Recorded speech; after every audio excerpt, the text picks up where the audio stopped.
mahasiswi Universitas Nahdlatul Ulama Yogyakarta, Fakultas Dirosah Islamiyah, Prodi Studi Islam Interdisipliner. Pernah nggak sih kalian itu bertanya-tanya kalau ada anggota keluarga yang meninggal, gimana sih cara membagi hartanya menurut Islam?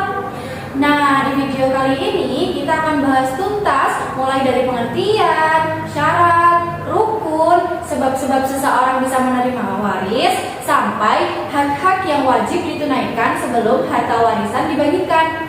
Yuk langsung saja kita mulai. Ilmu mawaris adalah ilmu yang mempelajari tentang cara peralihan harta dari seseorang yang telah meninggal dunia kepada ahli warisnya yang masih hidup, termasuk di dalamnya juga mengatur siapa saja yang berhak menerima warisan, berapa bagian masing-masingnya, dan bagaimana cara menghitungnya. Ilmu ini penting banget dipelajari karena berkaitan langsung dengan keadilan dalam pembagian harta supaya tidak terjadi perselisihan antara keluarga yang ditinggalkan. Pembahasan yang kedua, kita akan membahas syarat yang harus dipenuhi supaya proses pewarisan itu bisa terjadi. Syarat yang pertama yaitu meninggalnya pewaris. Pewaris di sini adalah orang yang harta atau hak-haknya akan beralih kepada ahli waris. Kematian ini bisa berupa kematian hakiki atau nyata, kematian hukmi atau berdasarkan putusan pengadilan, misalnya orang yang dinyatakan hilang, dan kematian takdiri atau perkiraan kuat, misalnya korban bencana yang jasadnya tidak ditemukan. Lalu ada syarat yang kedua, hidupnya ahli waris pada saat pewaris meninggal dunia.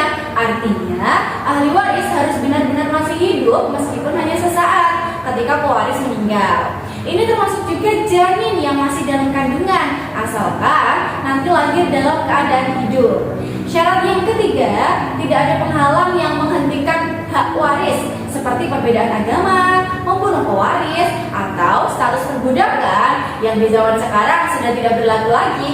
Lalu pembahasan yang ketiga, setelah syarat-syarat ada juga rukun waris, yaitu unsur-unsur yang harus ada dalam proses pewarisan. Ada 3 rukun. Yang pertama ada muwarith, yaitu orang yang meninggal dunia dan meninggalkan harta warisan.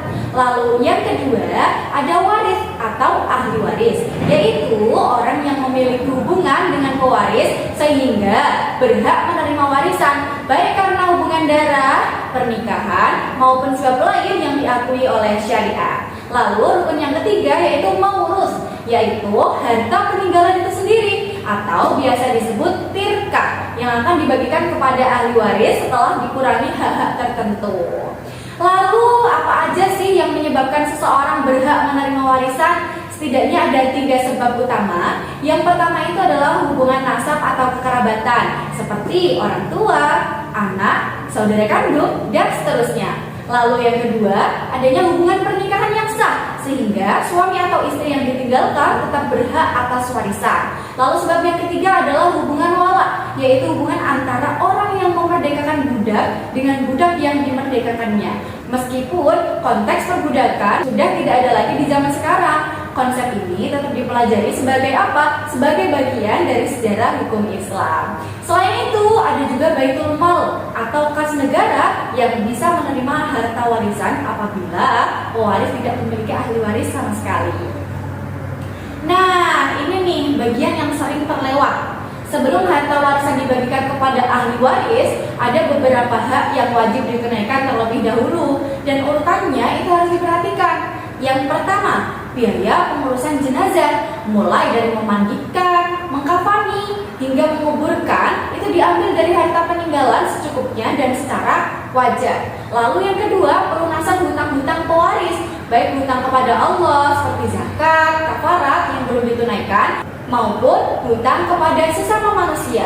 Lalu yang ketiga, penunaian wasiat, dengan syarat tidak boleh melebihi sepertiga dari total harta, dan wasiat tidak boleh diberikan kepada ahli waris yang sudah mendapatkan bagian kecuali disetujui oleh seluruh ahli waris lainnya. Barulah setelah 3 hal tadi selesai ditunaikan, sisa harta itulah yang akan dibagi kepada ahli waris sesuai dengan bagian masing-masing yang telah diatur di dalam Al-Quran.